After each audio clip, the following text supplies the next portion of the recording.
Yoga is a practice that gives us increasing ways to quantify our search for perfection, but at the same time, it is also a practice that allows us to think about perfection in ways that cannot be measured.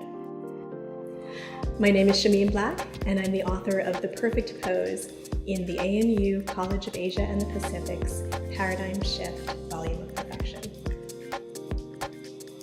One of the reasons why I think yoga has become so popular today, particularly in the West, is that it is a really powerful response to some distinctly modern conditions.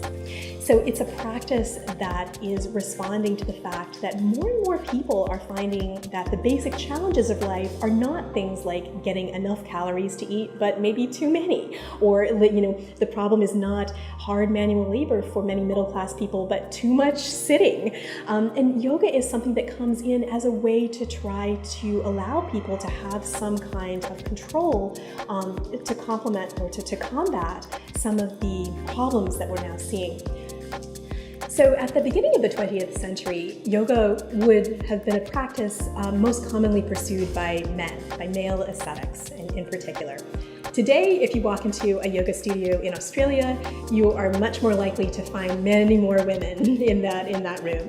So that transformation is a really fascinating part of the modern story of yoga. So the origins of yoga are in some ways highly contested. The main finding that we're learning from scholars who are working in these fields is actually how little we know. It's very common to hear things like yoga is 5,000 years old, but in fact it's really, really hard to tell. Are the practices that were undertaken many, many thousands of years ago, are they the same in any fundamental sense as what we now find today in yoga studios all over the world? And those are questions that don't have a simple or an easy answer.